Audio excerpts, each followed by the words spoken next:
was muted. Off to a hot start today. Welcome inside the Get Charge podcast, everyone. Here to do our Week 15 Q&A. Of course, this is coming after the Chargers game this week because they played on Thursday Night Football. So excited to talk about it with my guys. If anyone comes in here and shares Spider-Man spoilers, you will be instantly blocked. I have seen it, but I know Tyler has seen it as well, but not everybody has seen it, so don't share spoilers. That being said, joining me today are my guys Tyler and Arjun. Alex is in the chat, but he is flying back to the States today, so hope Alex is having a safe day of flying. That being said, Arjun, thanks for joining us today, man. How are you doing? Good. Back in Cali for the first time since like September or August. So yeah, it's been really fun to just be able to go outside 3 layers of pretty solid down here in California. There we go. Excited that Arjun has made it home back safe as well. So Tyler is here as well. Tyler, how you doing, man? I'm doing well. Arjun, welcome back. I think it's about 40 degrees here, but it's still probably 40 degrees better than what it was in Michigan. So it's a really good start to holiday vacation, I guess. Yeah, no Spider-Man spoilers. I have seen it. Although I was surprised that Uncle Ben was Mephisto the whole time. Well done. According to Joe Buck, it was really cold in Southern California this week. So. Oh, jeez. I wanted to beat the shit out of him for saying that. What a stupid comment. The dumbest thing he could have said at that point. Unbelievable. Yeah. It was a bad game for broadcasting purposes for sure. Jeez. So I know, the three of us together have not talked much about, the fourth down conversation, which of course was all over the Twitter sphere on Thursday night, Friday afternoon. I think it's still going on, especially after that video of Brandon Staley that the Chargers put up where he was defending his stance and the decisions that he made. So we'll talk about that. We'll talk about some of Tyler and Arjun's takeaways from the game, and then we'll take some questions. So excited for this one. That being said, Tyler, we'll start with you. You can talk about the coaching decisions if you want, but what are kind of your big picture takeaways from the Thursday Night Football game? So outside of those decisions, which I do want to get into, my biggest takeaway is that the Chargers can absolutely take it to this team for the next 5-10 years. Obviously the Chiefs can change, move their roster around, whatever. But I have zero worries about this team, and I want this Chiefs team again, full health. Now, hopefully the Chargers are at full health and no COVID issues. But this Chiefs team is pretty beatable, and the notion that their defense won them the day they got beaten 90% of the time. Like, the Chargers were absolutely taking it to the Chiefs on offense. The Chiefs just made some really good plays when it counted. But for the most part, the Chargers had their way with that team. And, we're 2 drop touchdowns away from calling it a 42 to whatever win. Because, they had their way despite, and congratulations, honestly, to Trey Pipkins, Storm Norton, and that offensive line, and Corey Linsley for being the worst graded player along that offensive line, which, I'm sure Steven will know more about that than I do. But, congratulations on everyone who showed up on offense.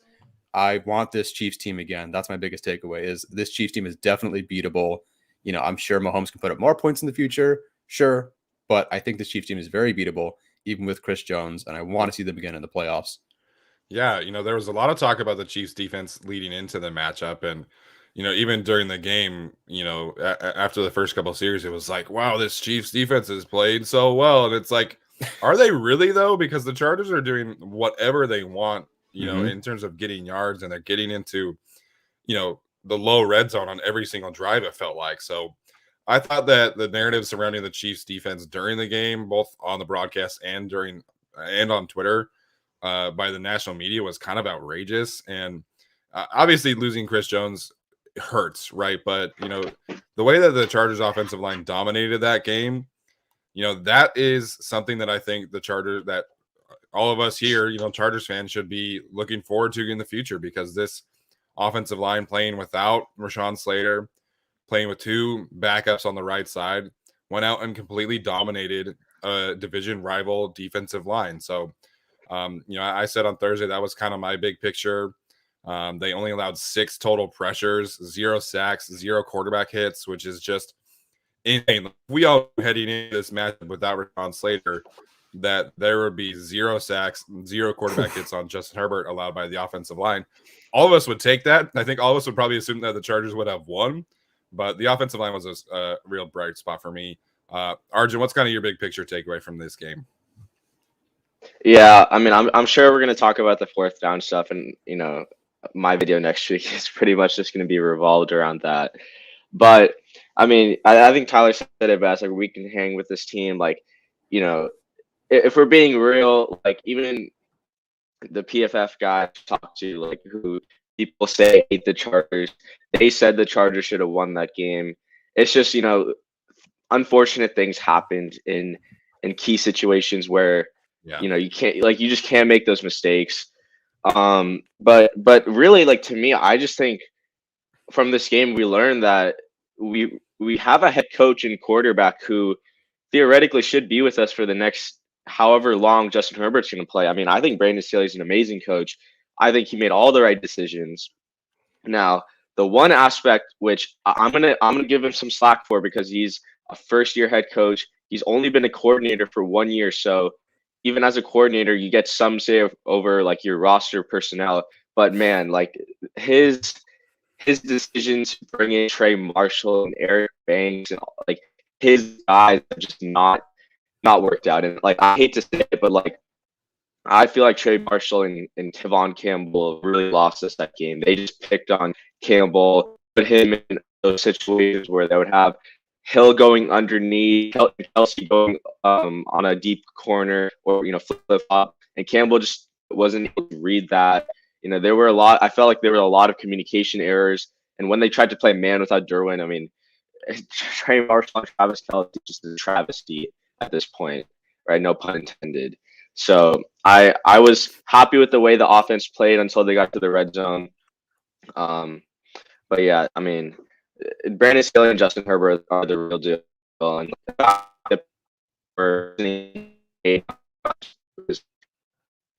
looks like we got some bad connection issues. Tyler, are you having these connection issues with Arjun too?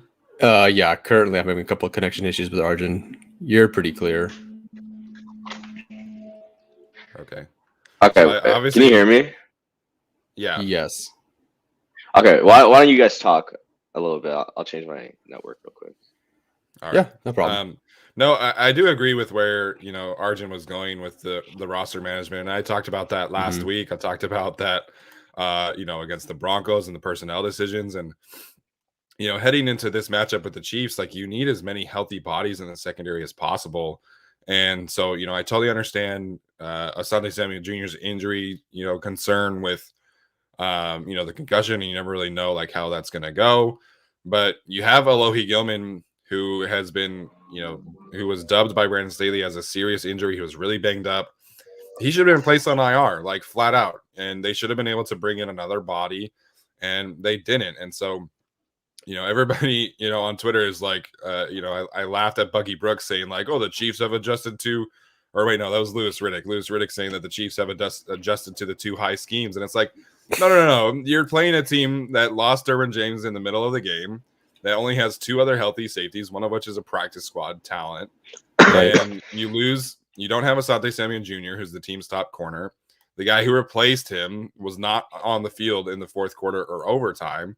And so you have another practice squad corner going up against Tyreek Hill and Mecole Hardman. And as Alex is pointing out, like, Michael Davis was chilling on Byron Pringle the whole game.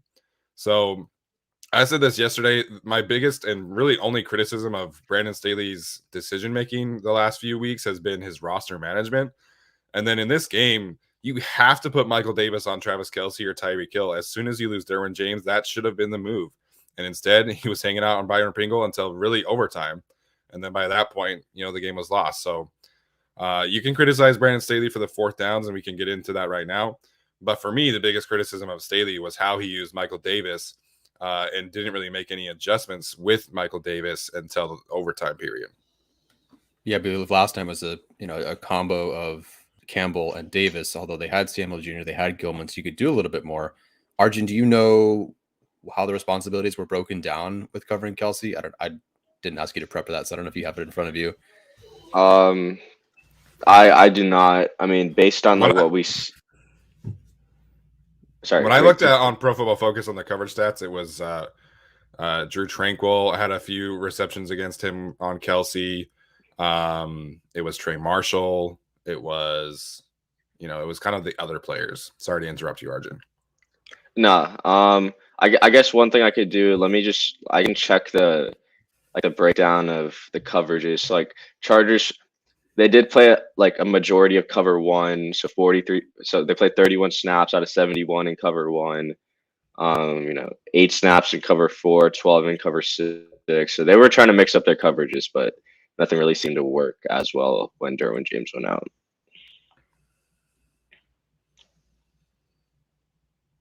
Yeah, that losing Derwin, like I said, is a game breaker. And there's that stat from Bill Barnwell that like 75% of Travis Kelce's production came when Derwin James was off the field. So obviously losing Derwin is a game changer, but they didn't even have any options. Like they didn't even have the option to put in another safety after that, because I mean they could have put in Ben DeLuca if they wanted to. I don't think he played a single snap on defense, but just the roster management there was a concern. And Omar is asking if it's an experience and it will get better. If it'll get better. I think it will get better. I think it's just him trying to figure out that aspect of head coaching, as Arjun points out. He's only been a coordinator for 1 year. He's only been in the NFL for 5 years at this point. So I think that part of his ability as a head coach will definitely improve later on. Yeah, no, one can hope so. And they will have, their normal 7 picks plus a 4th round comp pick plus 3 7th round comp picks, which I'm not saying that's, excellent DB depth, but you can get like a Mark Webb in the 7th round. You can get who was taken in the 4th round this year? Was Adebo? Is he a 3rd rounder? Adebo was a 3rd rounder. Okay. Well, generally you can get some depth there. So I also think that he will find some depth. And even if it's a coaching, as long as it's not a, hey, I worked with these guys before, let's bring them in there and make them play sort of thing, and not bring in anybody else thing. But we'll see. Like, what would force him to change bringing in his guys? I mean, nothing yet, except for the fact that it's not really working. So I don't see why he would change that. That was the only thing. Yeah, no, I agree. I don't have anything to add there. Well, I mean, it's not super uncommon for coaches when you have in the middle of the season injuries to bring in guys you're familiar with. It's just the Eric Banks thing, Trey Marshall, like it shouldn't be your first option there. That being said, let's get into the 4th downs, because I know everybody's, still kind of talking about that. Arjun, can you tell us kind of your viewpoint from, an analytics standpoint on Brandon Staley's general philosophy of going for it on 4th downs and how it kind of worked out in this matchup? Yeah, so I mean, before I get into like what the 4th down decisions actually were, I think I need to clarify some things for people that are just not like educated on the subject, because I think like it's a new trend going for it on 4th downs, having like a model for that.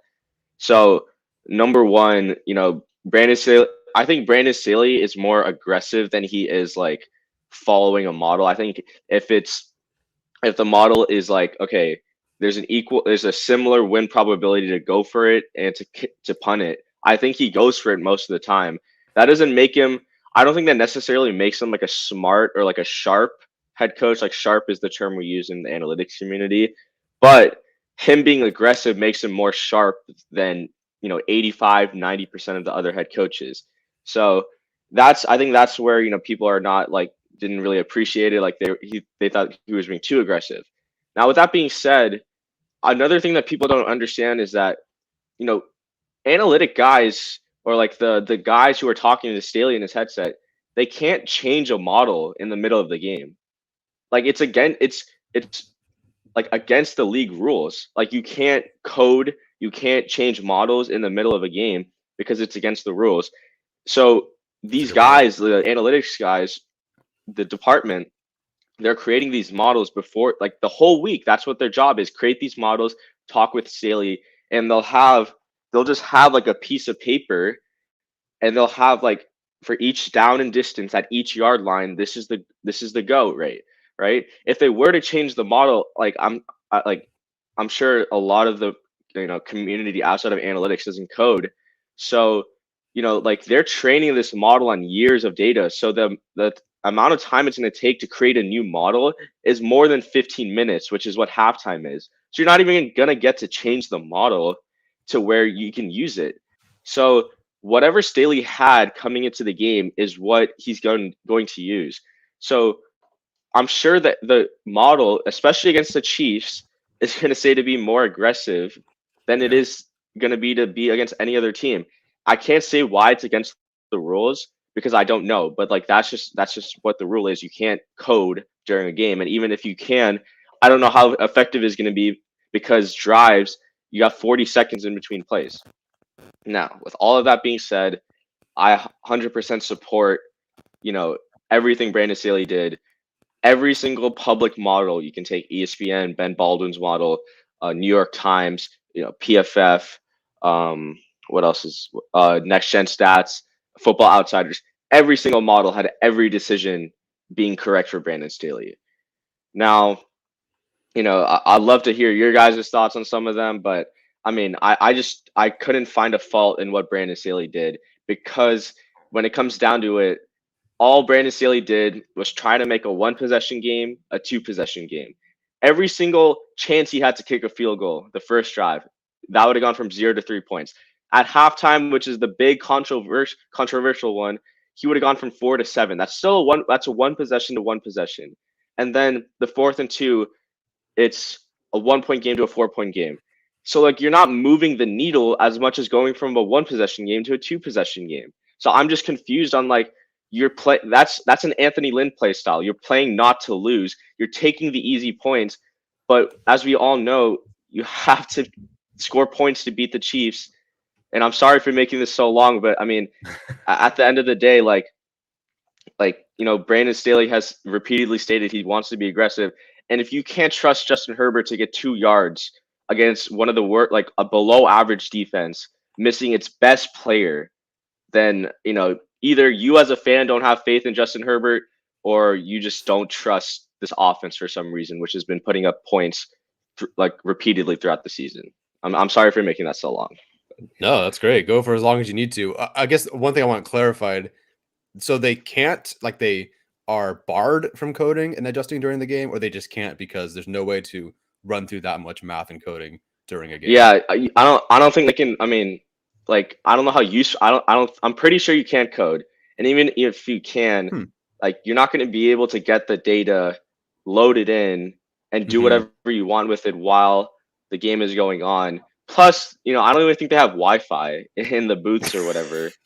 Right? It is bad Wi-Fi at SoFi. It's terrible. Or it's like awful. everywhere. So that that's people were like criticizing me on Twitter, like arguing with me, like this Chargers should have realized they were not converting on 4th downs and changed their way of thinking. Well, their way of thinking is combining this model that they made before the game with where they are in the field and like how Staley's feeling about the game. The Chargers were winning the whole game. Of course, their offense just moving the ball down the field. It's not like they were going for it at the 40-yard line. They were going for it inside the goal line, which means they drove all the way down there. I don't know. It was a heat. I replied to a lot of tweets on Thursday and Friday, so I do have a lot to say about this. No, absolutely. I think the thing that some people are missing in terms of taking the points is like this is what Brandon Staley has done consistently throughout. Every time that they get in the low red area, if he has a 4th and short, he's going for it. And you could talk about the bad process or whatever if you want. I think it was a sound process. I said this on Thursday night with Alex. Especially, what nobody really wants to talk about here is that the Chargers were 2 for 5 on 4th down, but if it wasn't for a freak accident with Donald Parham, they would have been 3 for 5 and they would have started the game up 7-0. So it's a sound process. It was poor execution, here and there. But I have no issues with the way that Brandon Staley called this game. I think at the end of the day, you have to score touchdowns against the Chiefs. And I know that, some people feel like the Chiefs offense isn't the same Chiefs offense. And I totally get that. But I agree with Daniel Jeremiah when he was saying that you never know with this kind of offense, with this kind of skill talent, when they are going to have an avalanche of points, or if they're going to have an avalanche of points. And then after the third quarter, you don't have Derwin James, you don't have Asante Samuel Jr., you have all these injuries in the secondary. And so I don't know if that influenced Staley's decision making on fourth downs, but I think you have to be aggressive and you have to try to build a multiple touchdown lead against the Chiefs as soon as you can. So I have no issues with it. I have an issue with the play call that they had on the 4th and 2 in the second half, going to Jared Cook in that instance. But I'm okay with what they called with Donald Parham. I'm okay with what they called before the half because Keenan Allen was wide open in the end zone. If Dirty Dan Sorensen doesn't, bat that pass down, we're probably having a different conversation too. So I have no issues with the decision making. I do have an issue with the play call in the second half going to Jared Cook because, frankly, he's not a player that I want to see being used in those situations anymore. But I think it was a sound process by Brandon Staley. And again, I was totally okay with the decisions that he made. Yeah, no, I completely agree. And the other side of, take analytics out of it. People were questioning whether Staley understood like the human element of the game and everything going on. Yeah. And he was just like blind to analytics. Like, oh, it says this, so I'll do it. Which is funny because a couple of weeks ago, he didn't go for it against the Vikings. So it's not like he's always going for it. It's not like he's never punted. And Daniel Jeremiah pointed out, he said, yeah, they were conservative in that game and they lost. But, Staley understood these calls above, like with the analytics, but also above it too, and all the way through. So, I was trying to think of the human element of this, and I wanted to start kind of macro and work micro here. So, like big picture, and Staley has referenced the history of the team and, what this team's about and the Chiefs' history and everything. He knows that the Chargers choke away games. And if you don't agree with me, you haven't watched Chargers football in even just this year or 1 year, but really throughout their history. They choke away games, and you have to take the win here. You can't give it away. I would rather Brandon Staley lose this game because he was going for on 4th down than watch Anthony Lynn punt it away at home last year and still lose the game. So granted, that was a go for it on 4th down versus field goal option, but still, I'd rather you go for it and then lose than just give it away because the Chargers are chokers, and you can't be that as an organization. You have to grow somewhere.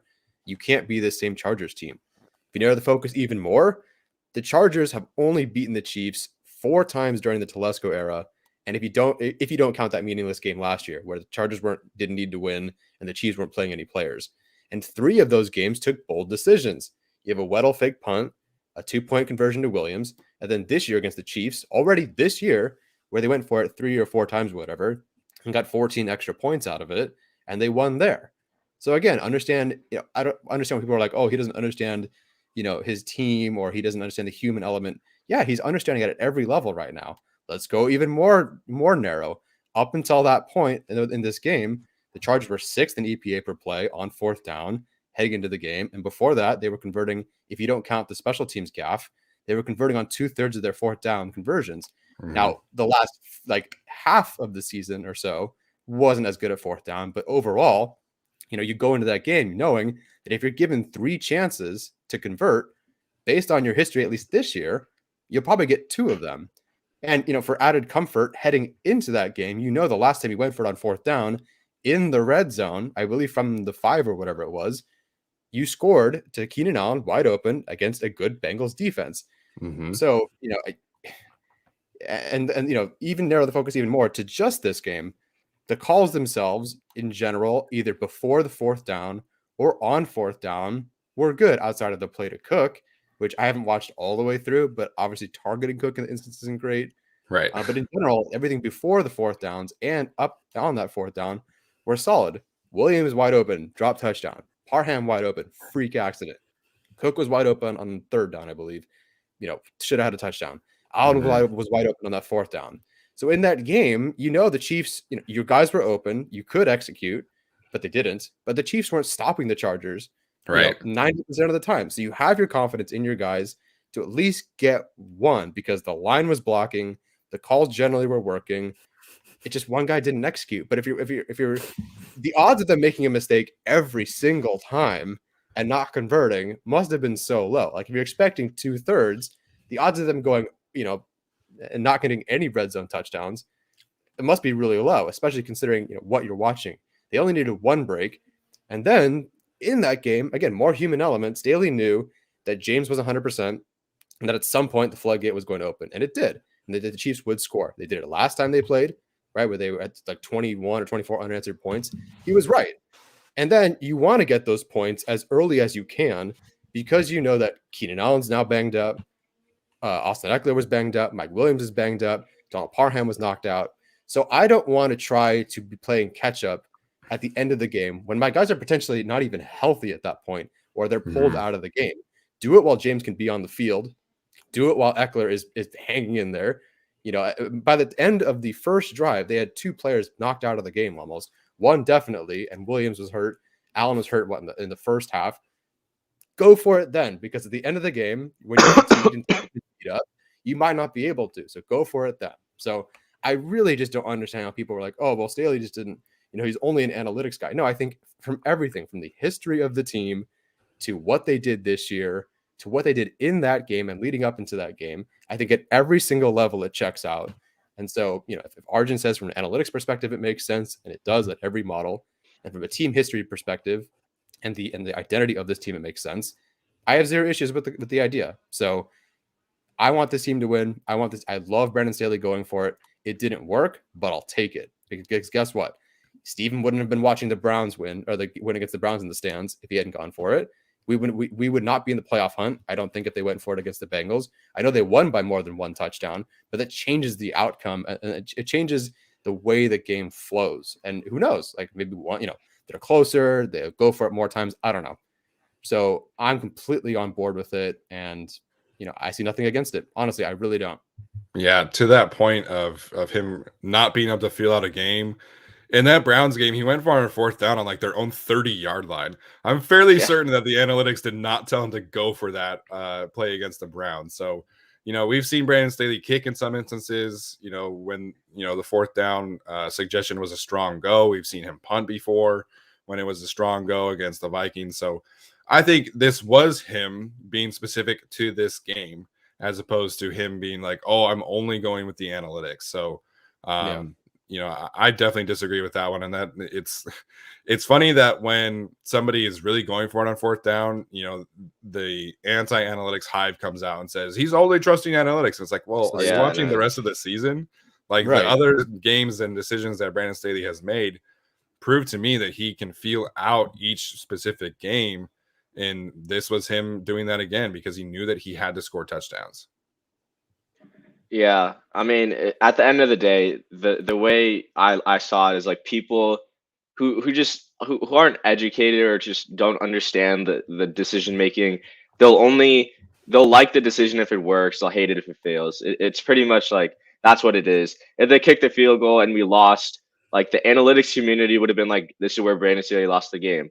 Yeah. And I mean, if I'm being honest, like I forget who it was. I think it was Jeff Schwartz. He was like, the Chargers are 8-6 instead of 9-5 because of not taking the points. Well, the Chargers are 8-6 instead of 6-8 because they didn't take the points or they were aggressive against the Browns. And I guess the one last thing I wanted to touch on was the 2-point conversion, because it was like a sneaky discussion that people were having on Twitter. Like, oh, like if the Chargers were so aggressive, why didn't they go for 2 to make it a 9-point game? Well, to put it bluntly, the difference between being up 7 and being up 8 is larger than the difference between being up 8 and being up 9. Like, and there's a human element to it also. If you're up 9, Kansas City's going to have to be more aggressive than they are, because now it's actually like a 2-possession game, while being up 8 is like metaphorically a 2-possession game because you have to score twice. So if you're up 9, you're going to force the Chiefs to throw against Trey Marshall, and I'm pretty sure Tavon Campbell was at that time. Yeah. So they're going to score quick, most likely, and then if they score again, they're going to be winning. while if they score versus down 8, we have a chance to, you know, kind of kill the clock and do whatever we need to do. And, you know, you're still forcing them to score twice, which, you know, in this instance they did. But, you know, the analytics and the win probability stuff, it doesn't see a huge difference from being up 8 versus 9. But there is a big difference from being up 7 versus being up 8. And there is a human element to it also in terms of, you know, the way Andy Reid's going to call his plays. So I didn't see Right. any issue with that either. So if we look at the big picture, I had no complaints with how Brandon Staley called the game in terms of decision making on fourth downs and 2-point conversions. It's just the execution and, you know, some iffy play calling here and there was what, you know, led to the Chargers' downfall at the end of the day. Yeah, as Todd points out, you never know how the game does unfold. If they take the field goals, if they miss the Yeah. if they miss the 2-point conversion, then you're still up 7. So you know, it's funny, right? You take the points to get the PAT to put it up 8, but you don't take the points, you know, on fourth down. So just as funny there. All right, so we'll open it up for questions now, as we always do. The super chat feature is enabled, so if you want to ensure that your question gets answered, please use that. Otherwise, if you have questions about, you know, the playoff push, about anything else related to the Chargers, if you want to know about Spider-Man or Marvel or whatever the case, Lord of the Rings, that Tyler's No always wanted to talk spoilers. about. No spoilers, of course, but send those questions in now and we will get to them. I have a question then. So I understand going in. So after everything we've said and after everything that I said, understand the history of the team, yada, yada. Now, out of that game, now that they're past that game, they were not doing great on fourth down heading into it. And now they failed on 10 of their last 17.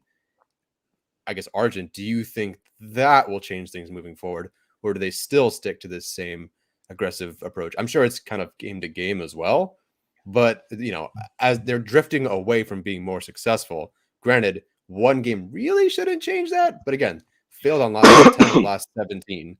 I'm curious, do you think there's any impact on their decision making moving forward? Or do you think it's just kind of the same?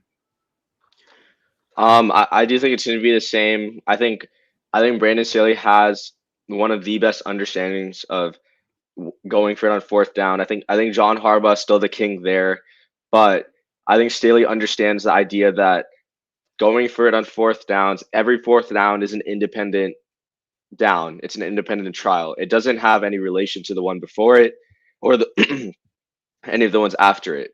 So I don't see them making any changes on fourth down, just because at the end of the day, like we talked about, it was a Parham touchdown and a good play by Sorensen that kept the Chargers from winning this game. And everyone's saying Brandon Staley is the next Bill Belichick. But because Daniel Sorensen had, you know, one of the most, you know, important plays of the Chiefs season, and he batted down a pass and Donald Parham hit his head on the ground, we're now talking about whether the Chargers should be less aggressive when that, and, you know, if you look in the past, being aggressive on fourth down is what gave them 2 wins. So I can't see them making any changes. You know, maybe they let up a little bit against the Texans on like more of a toss-up situation where like punting is kind of equal to going for it, because you know your defense should have a field day versus the Texans. But when it comes to the playoffs, I mean, I would expect this team to be even more aggressive than they were in the regular season, because now it's you know, all or nothing. Yeah, No, I think it's a good point. Interesting point and observation. Look, we flipped the tables. I'm not coughing as much today. It's Arjun's turn to cough, apparently. So I've passed the cough through the YouTube channel to somebody else. So sorry about that, Arjun. Interesting point here by Thomas, though. And this was something that I think, you know, people point to about Aaron Rodgers in some aspect. You know, the aggressive decisions are making deposits for later in the season / the playoffs. You could also push that to future seasons. I don't think I've ever seen Herbert do a hard count on fourth down yet. If they really need it, it might work now. So they've done a hard count a couple of times when it's like that dummy, we're going to go for this, not really, we're going to punt kind of thing. But this is an interesting one because, you know, I look back at, you know, Aaron Rodgers' early career, and then, you know, they were an aggressive fourth down team too. And so I definitely see what Thomas is saying here in terms of a hard count, paying attention, you know, down the road. Herbert definitely needs to work on this, though. His hard count isn't as great as the Mahomes, the Rodgers, who have granted obviously a lot more reps. But this was an interesting point by Thomas. Yeah, I think the only time I've seen them get a team to jump without the defense just flat out running off sides or whatever is against the Raiders, and that was just before the quarter was expiring. Otherwise, I don't recall anything. I wish they would, though, because if you're going to believe any team's going to go for it on fourth down and they're actually going to snap the ball, it's the Chargers. And a couple of times they haven't gone for it. They'll do that whole fake yada yada thing that Rivers and the Chargers would always do, and that was kind of frustrating. But yeah, I would love to see them incorporate that, because I think every fourth down conversion in this game was 4th and 2 or less. It wasn't like a 4th and 9 against the Chiefs where it really doesn't matter. I would love to see them incorporate that more. I think they could, but yeah, it's not really happening right now. And I feel like that's an easy fix, but does it just come down to the fact that Herbert's just not a loud person? Is that just kind of like is he, maybe he's doing it and no one can hear him? I don't know. He's not a quiet person. Like, he can be loud. It's just, he's not exactly, he doesn't have that, voice inflection or whatever.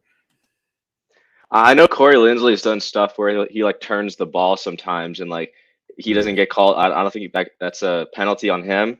But he has like drawn, I think, 1 or 2 offside or like neutral zone infractions on that. So, I was hoping Linsley would help Herbert with some of that hard count stuff and like, what Aaron Rodgers did. But it's, still year one in the partnership, still putting up points. If the worst thing that the offense is doing is not drawing people offside, I mean, I'll take that over, having a bad offense year one. Yeah, absolutely. So that was an interesting point by Thomas for sure. Couple people asking about Donald Parham. So yesterday he posted on Instagram that he was doing better, that he was resting up at the hospital. It seems like he has been discharged. So those are obviously good things, right? It seems like he's trending in a more positive direction. That being said, I personally would be pretty surprised if we see him play this year. Tyler pointed out, the phrasing or the use of the phrase, I'll come back better than ever. That's generally associated with like season ending kind of stuff. And, that would make sense to me given how that concussion and the brain injury really kind of panned out. You saw the arm tremors that were happening when he was on the stretcher. He was knocked out cold for a good 15 seconds. So I'd be pretty surprised if Donald Parham played the rest of the season. But it's obviously good news that he's doing better. He's able to move. You saw them wiggling his fingers, moving his legs around on the field that the broadcast was showing. So all good signs for Donald Parham over the last 24 hours. But I said, I would be surprised if he played again this year. Yeah, that was one of the worst injuries I can remember. Another scary one being, I think it was Jaleel Adai getting up from the game against the Broncos and like having like a full body like movement walk. That was an awful one too. But yeah, that one to Parham and just the general coverage of that, which we've already kind of talked about, was awful. So if he doesn't come back, completely understand. I hope it doesn't end his career in any way. Right. But I totally understand why he wouldn't come back. Thankfully, they do have, Trey McKitty, Steven Anderson, Jared Cook, I guess. I'm curious if they bring up Camp Moyer at that point, or if they just roll with Neighbors and somebody else. But yeah, no, best wishes to him. And that was just really rough to watch. And I guess I wasn't there at the game. Rike from Die Hard Bowl Club said that the Chiefs were doing the tomahawk chant or whatever while he was laying on the ground and unconscious or being carted off the field or whatever.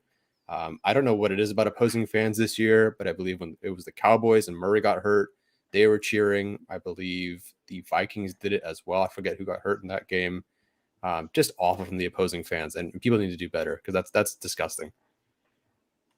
Yeah, I mean, I hope Broncos fans aren't like that when I go in the second, and obviously I don't have any injuries occur. But yeah, that's not very nice. That's a real NFL player who potentially could have ended his career on that play. Yeah.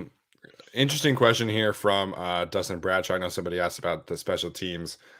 In the specific game, we really only saw the one kick return from Andre Roberts and the one punt. So not a ton of special teams from either side in that one. So obviously, I think you say that game was a good thing for the Chargers. But overall, what do you guys make of Ty Long this year? I know a lot of people have criticized how long he takes to get the ball off. I would be lying if I said I had like a huge understanding of what makes an effective punter or not, other than, hey, this guy can kick the ball really far and really high. So Arjun, what do you make of Ty Long this year? And I think is he a free agent after this year? I believe so. He might be. So what do you make of Ty Long? Yeah, I mean, like it's hard to fault him for anything. Like I think that punt block unit is so bad, but they're playing a lot of young guys. But I mean, like to me, at the end of the day, he just hasn't been good. And even some of the punts, like I haven't seen anything like amazing. I don't think the Gunners have helped him statistic wise, like the actual like net yards. There's a really fun Twitter account called Puntalytics, and they do analytics on punters. Awesome. Weirdly enough, Thomas Morstead, like when he got cut from the Jets, he actually like reposted one of their graphs. So they have some traction from NFL punters. But for what it's worth, Ty Long shows up last in EPA generated from punts. It's just not a great thing that he has going right now. And I don't know. I would give him like a 4 on a scale, just because like I've watched like guys like AJ Cole and like Corey Bojorquez, who absolutely like launch punts into the stratosphere, and I haven't seen that from Ty Long. And I do agree that like his windup is kind of long, and that kind of puts some more strain on the pass block or the punt blocking unit, which is already very leaky. Wait, there we go. Jeez, oh my gosh. Look, as far as the windup or whatever, what makes a good punter, I don't really know. People criticize him for it, so I believe it. Obviously, there are issues with punt protection and him not getting off fast enough. So there's probably something there. I guess for me, I don't usually ever see him at a point where he can flip the field or pin a team at a certain spot. Maybe he does it at the same rate as everybody else. But to me, if you think of like the Chargers history and like Matt Seifried and how he would pin, like he almost single-handedly beat the Raiders because he was pinning them several times at the 1 or the 2 or whatever. They just don't have that kind of weapon in him. Like I think Long is a serviceable punter, but I don't think he's a weapon. I don't think he's a guy that is, an extension of the defense and really pinning teams. I just don't really think he does that well. And again, some of it is coverage, right? The actual punt coverage, they need to get down there and stop the ball from going into the end zone or whatever. But he doesn't really strike me as a guy that can really be an extension of this defense and be a weapon for them. So, if anything, he's, average or below average. So I don't dislike him. I think he's fine, but they could be a lot better. And I hope they do check out a way to upgrade that this offseason. Yeah, absolutely. I felt like that they had the one guy in for competition, which lasted like a week. It wasn't even like a legitimate competition. I agree with what Tyler said. I think that Ty Long is fine. I think he's, average. I also definitely agree that the punt block team is not doing him any favors in terms of like elevating his play, making him look a little better, but he's definitely not a weapon. He's definitely not an above average to high end punter. So I know a lot of people who are from San Diego that are Chargers fans want them to draft the punter from San Diego State. I'm not about drafting specialists ever. I think you can, sign a veteran punter or sign an undrafted free agent punter.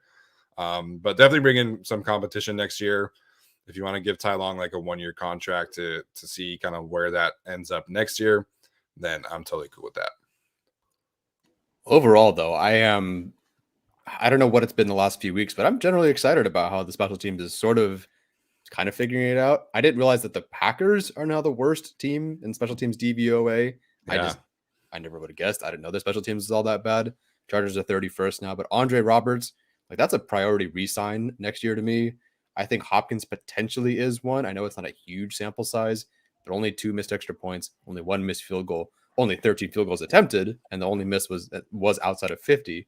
So that's not great. But if you have a guy who can hang around like 85%, just keep him. Just keep him. That's fine. We can take that, especially because this team is going to go for it apparently on fourth down more than intended. Yeah, Funny, I didn't see there were a bunch of comments about the Matt Ariza punter from San Diego State. So that was funny. For the record, I am totally drafting a punter if I can. Not in the 5th round like Drew Kaiser, but I mean, listen. Kaiser was a 5th round pick? I didn't know that. Or a 6th round pick, but he was definitely a draft pick. Is either 5th or 6th. They had a comp pick, I believe. And it was either him and then Watt or Watt then him. Yeah, that's a whole other history of the team thing. But listen, I'm the guy who drafted Justin Tucker first in our fantasy draft. So that's kind of my philosophy on kickers is get a good one. Wait, what? Well, in our fantasy league, I drafted Justin Tucker. Oh, you were the first one to draft a kicker? I'm pretty positive. I can't imagine anyone's drafted before Tucker. So, yeah, I go for it early. You could have just waited and drafted Matt Gay in the last round, and you would have been just fine. Not all of us have this insider knowledge about who Matt Gay is and how good he is and his favorite, box of cereal and stuff like you do. Shout out to my guy, Matt Gay. Also want to give a shout out to Todd Miller, long supporter of the show, gave us a nice little super chat here. Happy holidays. GAC crew kills it with the best Bolts content. Keep up the good work. We do our best. Thank you so much for all of you guys who support the show. And obviously, we hope everyone has a happy holidays. I am officially on Christmas break. I am so relieved to have a little vacation from work. So I hope anyone else that works in the education industry is also having a wonderful Christmas break. I am currently on bachelor's degree break because I finished my last assignment yesterday. Oh. And I have a graduation date and everything. So I'm done. I did it. Making moves. Let's go. All right, let's get some of these. It is an expensive, very, very expensive pieces of paper going around in this crew today. All right, let's get some other questions in here. For what it's worth, Craig did confirm that they were doing the Tomahawk chant. I know that they also tried to do the whole home of the Chiefs thing that they always do, which is also another irritating thing that Chiefs fans do. But, it is what it is. The Chiefs were the ones who booed the Texans and Chiefs. Was it them locking arms together after I forget what event it was. And that's at the anthem. Yeah. Yeah, that's neat, Chiefs fans. It's like again, people are like, oh, I don't want to go to the Raiders games because they fight and whatever. And yeah, that's true. That happens. But I'd rather not go to a game with the Chiefs fans or Patriots fans because some fans they're these young bandwagon fans. And they don't act like they've been there before. And they don't have this, maturity to them. Like, oh, yeah, our team's so good. And it's all this new energy. And I hate it. And the fact that they were doing that's disgusting. I can't believe that they would watch someone on the ground unconscious or shaking or carried off in a stretcher and start a chant. That's just that's beyond my understanding of how a human should work. Yeah, I totally agree. All right, again, ask us some questions. I know that where was that one about Justin Herbert?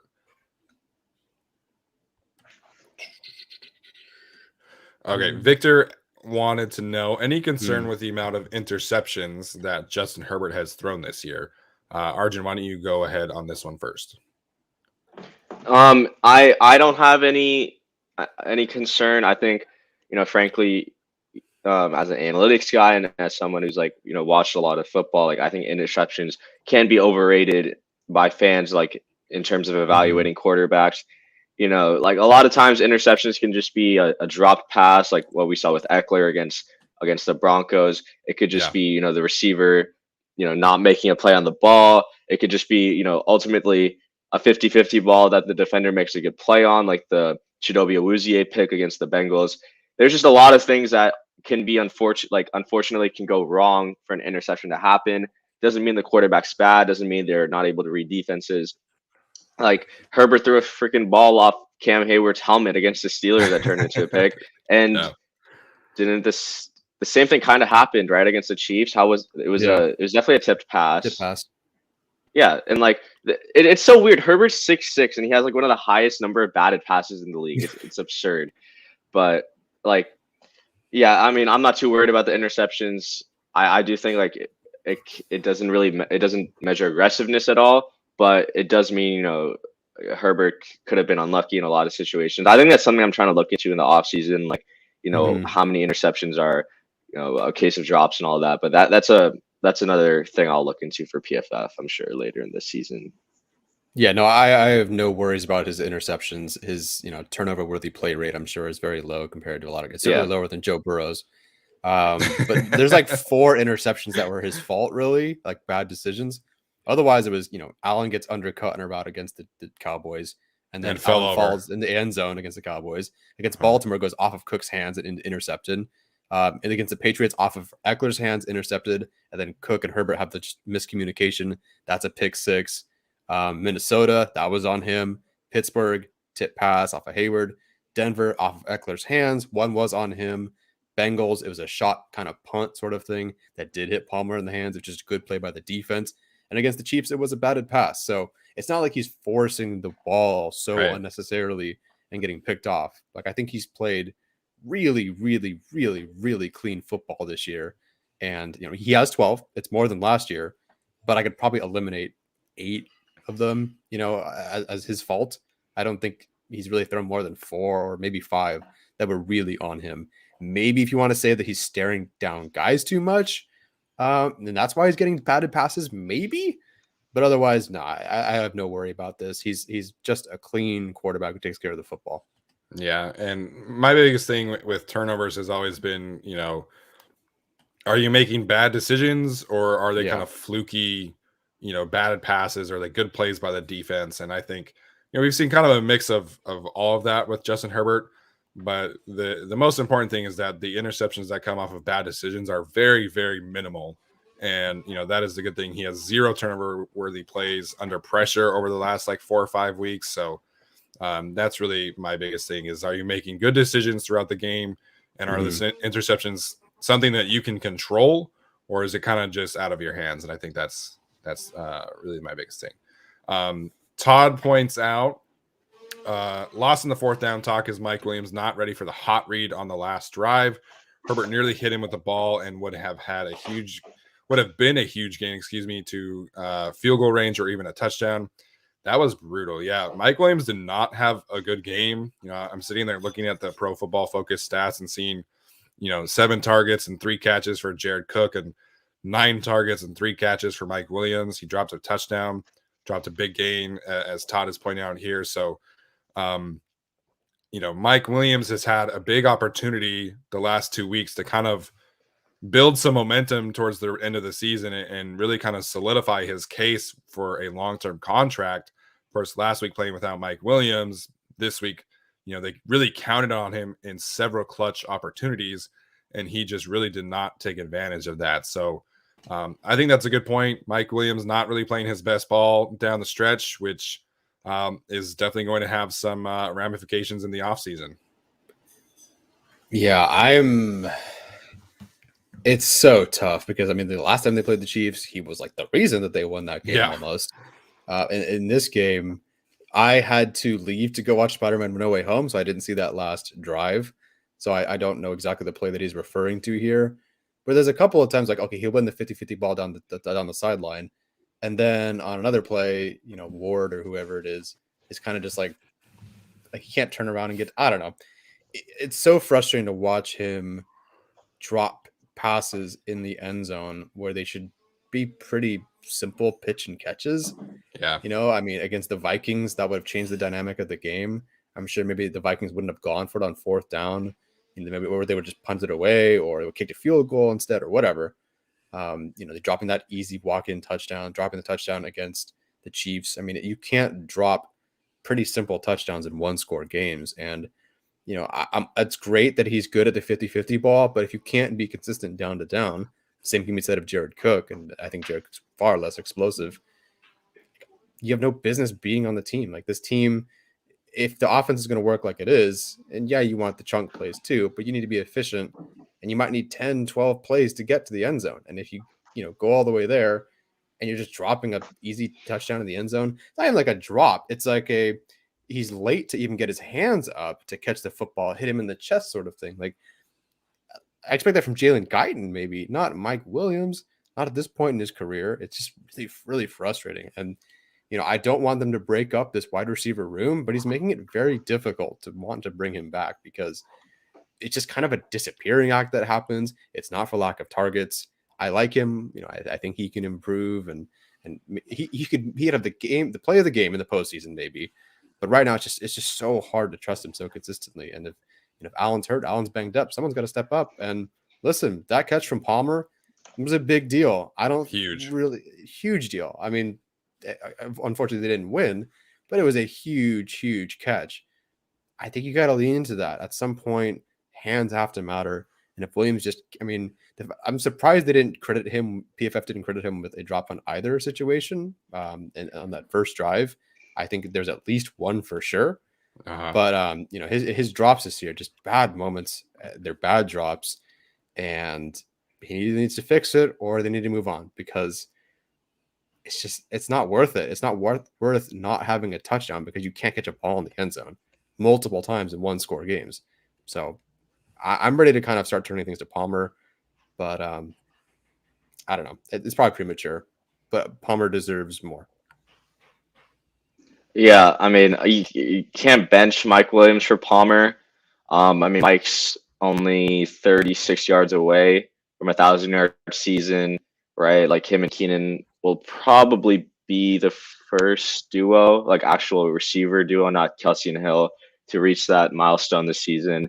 So I don't think you can really like not pay him. I think there's going to probably be teams that are willing to overpay for him, which, I don't know what the Chargers are going to do, even though they have, so much cap space this season. But yeah, I mean, I think he's developed into more of a 50-50 guy. I think Herbert, if we're talking about 50-50s, Herbert needs to understand that you can't overthrow third and long deep shots. You have to underthrow it to draw DPI. And also, you underthrow it so that it can also be picked, so it's a glorified punt. So we don't have to go through the whole punt block BS that it kind of stops my heart every time the long catches the ball. Because like low key, if Herbert underthrew that ball to Keenan Allen on that 3rd and 15 on the last drive, I feel like Keenan is good enough to draw a DPI. But Herbert's arm is just way too strong that he doesn't underthrow balls. He's always going to give his receiver a chance. He's not Carson Wentz in that sense. So. But that was a funny discussion I was having with some of my friends, while the game was going on. Yeah, the best play in sports, right? You underthrow a ball and you get 50 yards out of it. So, I said this a few weeks ago. I feel like the franchise tag is kind of where things are trending towards for Mike Williams.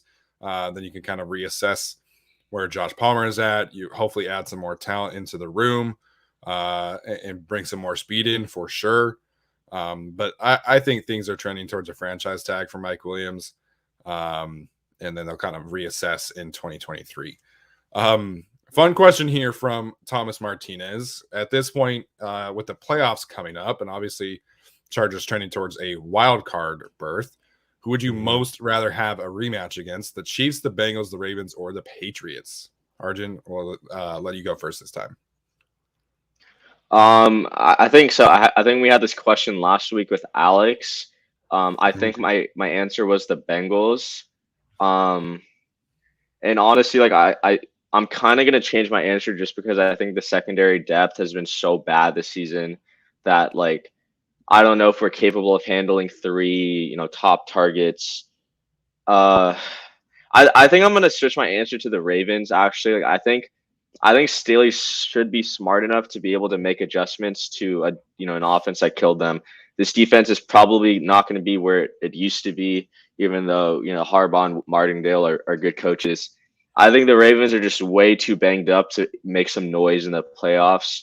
And I don't think their passing game has been good at all. I think they've put Lamar Jackson and Huntley in bad situations. And I'm confident that this coaching staff would be able to make some adjustments the second time around. And injuries are obviously huge for the Ravens, and we wouldn't have to worry about like covering that trio versus any other receiving group. This is a good question. I don't want anything to do with the Patriots, even though I think they're a completely beatable team. just Chargers and Patriots is Chargers and Broncos. It's almost the same thing to me. It just does not work. I don't know why. It doesn't work out. So not them. Ravens would probably have the weakest team by the time this rolls around. They might not even have a quarterback at the rate he's going. So I mean, sorry to Tyler Huntley, Steven, my bad. But it's okay. They're just so depleted, and everything went so wrong for the Chargers in that game, and so right for the Ravens that you'd hope things kind of average out and they win. I want this Chiefs team, and I just really want this Chiefs team. You can't convince me the Chargers couldn't have put up 50 points on Thursday, honestly, other than the fact they didn't have enough drives. But they could have walked up and down that field, even with Jones in, and if Slater were in, and if Eckler were healthy, I think they could have put up 40-something points, kind of at will. I mean, to have also that just the confidence that they had, I think in general, outside of the Parham being hurt, I think the defense had to regroup. But everyone played really, really hard for about 98% of that game. It's a familiar opponent. You can kind of limit Mahomes. You're assuming at that point that James and Samuel Jr. are healthy, or at least available for the game for most of the game. And I wouldn't mind going to Kansas City. The Chargers have something where they kind of can go to Kansas City and win. I think they know that. And I think that's kind of helps them. And it's a familiar opponent. So I'd go with them. The only reason that I would have also gone with the Bengals or gone with the Bengals instead is because Bengals offensive line isn't very good. Burrow turns the ball over, and the Chargers shredded that defense. And I think if you can shred the defense, you have a quarterback who's capable, who turns the ball over, and an offensive line that isn't that good. Yeah, I think that's a really good recipe to I mean, they almost blew out the Bengals. They just came back because of some, Eckler fumbled the ball 2 times, but they almost blew out that team. So I think I would, but again, Chiefs, I want that rematch. No matter what, I want that rematch. Might not happen, but I want it. No, I'm with Tyler on this one. I want the Chiefs rematch the most. That being said, I think that's probably the least likely first round matchup because I think the Chiefs are kind of trending towards getting that first overall seed. If you would have asked me this question a month ago, I would have said the Ravens to avenge the terrible loss, but they are so banged up at this point. I know that technically Lamar Jackson has a short-term injury and has a chance to play tomorrow. But they're not even close to healthy. And so I think they're lower on the list. If you could tell me that we'd play the Patriots at home, sure, I would take that rematch. I'm not playing at Foxborough unless I absolutely have to. So that would be my least preferred matchup of the playoffs, of the possible playoff scenarios, is going to Foxborough. So please don't make that happen. So yeah, I think it's Chiefs for me, and then probably the Bengals, and then Ravens, Patriots. Cool. A couple people have been asking, what are the odds we win out? What do you think the record is the rest of the way? They have. I mean, yeah. I think we are 3-0. I think it's one of those things where, Raiders are such a tough team because they always have this stretch where they just play ass, and then this they could just turn I don't know. I feel like they could just turn it on at any time. They haven't had D-Wall. They haven't, the offensive line has been awful. But, we're going to Las Vegas. That's a tough atmosphere to play in. It's going to be a hot, a division games are always more important. And then, Broncos, obviously, that. I don't know what that game's going to be like. But, if we got to take care of the Texans, hopefully, you got to win, got to cover. And then I'll feel a little more confident about, going 2-0 the rest of the way. But Broncos is probably the toughest test just because they're also in the playoff race and they have something to play for.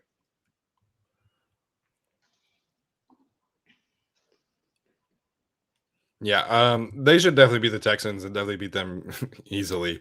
I'm a little more worried about the Broncos game. The Broncos are obviously the best team on the schedule. That being said, I'd be surprised if the Chargers got swept by the Broncos this year. And then the Raiders, I think at that point are going to be out of it. Again, they're throwing a fit this week because they have to play the COVID game on Monday as opposed to tonight. But we'll see kind of what team the Browns are able to field on Monday night. But I mean, I expect the Chargers to go 3-0. That should be the expectation. It's just a question of will they. but I think the Broncos game is the likely the most the biggest opportunity to drop a game would be against the Broncos, in my opinion. Yep, agree. I have them going 3-0. Not playing at Denver is great. They're playing at home. Don't think they'll lose. Just tell me who the left guard is that game. Well, hopefully it's Matt Filer, man, who killed Dan Sorensen on a play on Thursday night. It was just fantastic to watch. Dustin asked who has the green dot when Derwin is out. It's been Kaiser White. White called plays against the Giants, and he called plays on Thursday night after Derwin went down. So there was even a point where they took the green dot off of Derwin's helmet and put it on Kaiser's helmet when even in the first quarter when Derwin was rotating. So I'm pretty sure that Kaiser was calling plays from the get-go on Thursday night. And obviously it feels like he's, done a good job. And someone asked earlier, who the highest priority free agents are on this specific team. For me, it's Kaiser White, number one. And I don't really think it's all that close because I think he's playing at such a high level. He's such a good fit for this team and this roster. And so Kaiser White is my top personal free agent on this team for next year, for the offseason. Outside of Derwin James. Well, Derwin's not technically a free agent. Yeah, sure. Yeah. They got money extending Derwin is priority number one for the whole offseason. Yeah. Wait, 18, 19, 20, 21. Oh shit, never mind. My bad. Yeah, because he's on the fifth-year option for next year. Okay, yeah, sorry. Like I said, I graduated, but I'm a bio major, so I didn't do the math on that one. My bad. Good at science, not at math. Yeah. A couple people asking about Asante. He tweeted after all the warm-ups and the inactives list came out, obviously the heartbroken emoji. So it seems like he was kind of expecting to play. I feel like if this were a game being played tomorrow, he probably does play. Mm-hmm. And so I would expect Asante Samuel Jr. back next week. This little mini bye here gives him another 10 days to get ready. So I would expect Asante back next week. Yeah, no, I would hope so. I mean, they have a mini bye, and then they basically have a bye, and then it's the Broncos. Yeah. So get him some good easy reps against Nico Collins next week and Davis Mills or in the Texans passing attack. So I think, obviously, Arjun, you wrote an article about Derwin for PFF earlier this year. And, obviously he's kind of, I would say, exceeded expectations for this season. If we're being completely honest, I think he, has really established himself as the best safety in the league when healthy, of course. So what kind of contract do you think we are looking at for Derwin James in the offseason? Yeah, I mean, I think I think he's going to reset the market when he does get an extension. The thing is, Telesco has generally waited until the 5th year of his first round picks contract to extend a player. So we saw that with Bosa, where it looked like he was going to hold out last year, and then he extended him right before the season started. I don't know what he's going to do with Derwin if they let Derwin play out his contract, which I really hope he doesn't. And I genuinely think that the Chargers have not been smart in staying ahead of the market. Obviously, you're not going to pay Derwin James when he's hurt. I wouldn't have supported that, but I just don't know what they value him as. Obviously, we think he's the best safety in the game because he definitely is with all the things that he can do and people he can cover. I personally see him as getting it's tough. I think so. Jamal's making 16 or 17, right? 17 and a half, I think. So Derwin's getting at least 18. Yeah, he's going to get at least 18, probably around 18 and a half, 19. Derwin's contract, his agent, David Mulugeta from Athletes First, represents, pretty much the top athletes at the position. Negotiated Kevin Byard. Yeah, Kevin Byard's deal, which reset the market. Buda Baker, I'm pretty sure reset the market, right? Derwin's going to reset the market at some point. It's just a question of how much, because you also have guys, Marcus Williams, Jesse Bates, who've been healthy, who put up years of of good play for their respective teams. So the thing is, if Chargers make the move first to sign Derwin before Williams and Bates sign their deal, they could get him for 18 and a half. But once Williams and Bates sign a deal for more than Adams, the Chargers are going to have to pay Derwin like a little more than what a safety should be getting, which is not what you want, even though he's worth the money. Do you guys know where Marcus Williams went to school by chance? Is it Utah? Utes. Yeah. Go Utes. just had to point that out.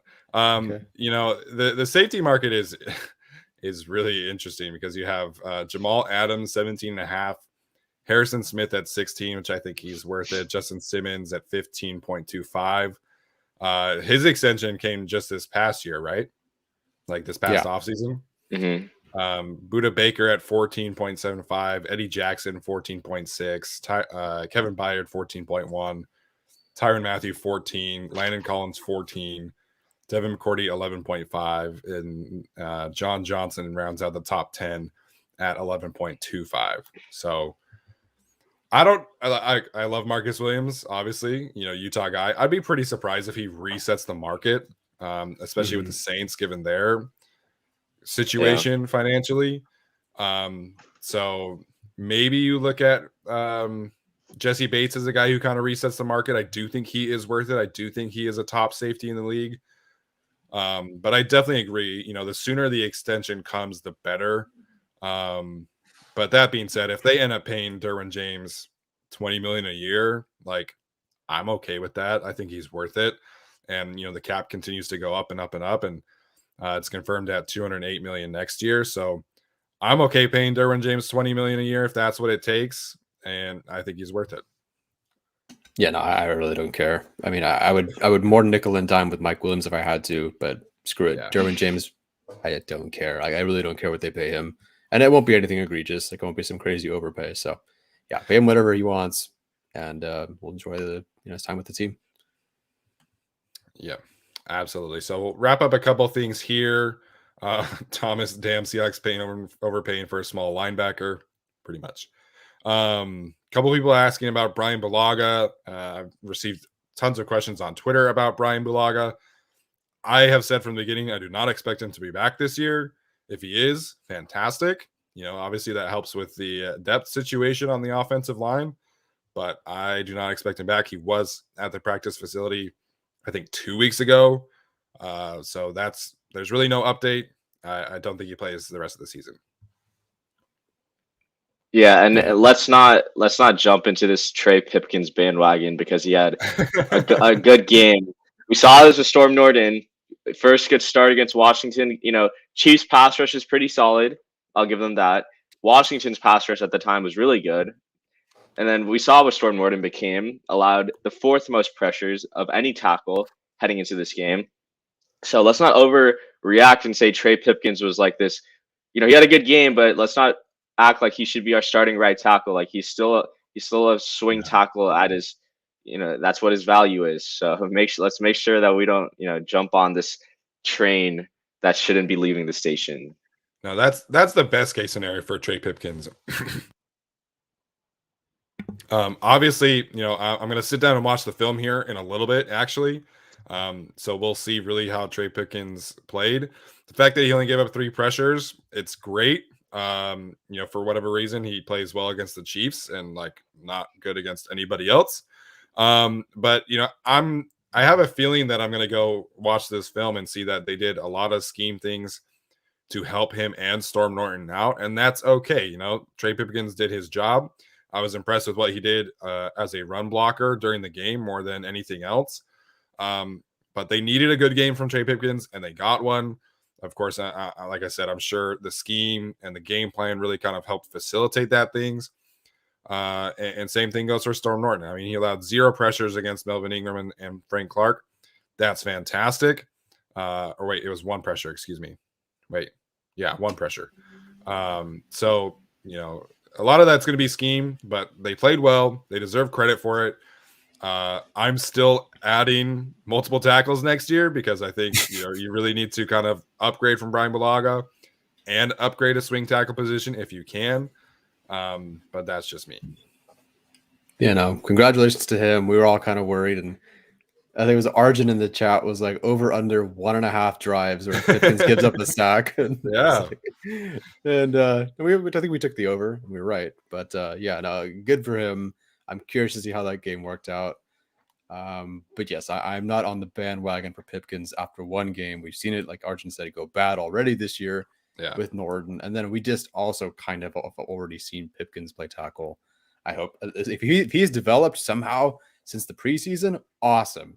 Great. But he also gave up 9 pressures, 3 sacks, 3 penalties in the preseason. And I couldn't tell you who he was facing. So, you know, good for him for one game, though. Like that does give me some comfort moving forward if the situation pops up. Yeah, there was a point in the preseason where the Chargers had basically the 3rd string offensive line in, and Trey Pipkins was still the worst one on the offensive line. So played very well on Thursday night. Team did what they had to do. He did what he had to do. But I'm excited to go watch this film. And I can't believe that I'm saying that. You know, I'm excited to go see how Trey Pipkins did on film. So this was absolutely the best case scenario for him. Mm-hmm. Hopefully he continues, right? Because this right now is one of the worst picks of Tom Telesco's tenure. And if he does become a valuable swing tackle, then I think that kind of pivots. So obviously rooting for that to happen. All right, this has been a great Q&A. Thank you guys so much for tuning in here. Arjun, Tyler, thank you for joining me. And we will see you guys next time. I think because of Christmas coming up next week, we'll probably go live on Wednesday because Friday is Christmas Eve. I know that. But we'll let you guys know for sure. Enjoy the Sunday relaxation. We get football on Monday and Tuesday as well this week. So hopefully you guys have some fun. And Tyler, Arjun, we'll see you guys later.